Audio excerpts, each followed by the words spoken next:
Kabanata 41. Pagbawi kay Don Juan.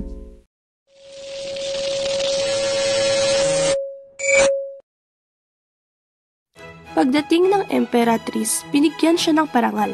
May musiko, may pagdiriwang. Sandaling pinahinto ang kasal upang bigyang daan ang kanyang pagdating. Ngunit sa halip na tuwa, labis ang galit ni Maria Blanca. Nakatuon lamang ang pansin ni Don Juan kay Prinsesa Leonora. Tila ba nakalimutan na niya ang lahat ng kanilang pinagdaanan. Hindi nagpadala si Maria Blanca sa damdamin.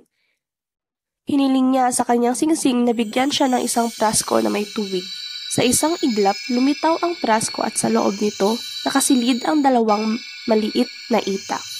Isang misteryosong tagpo na magpapabago sa takbo ng kasal.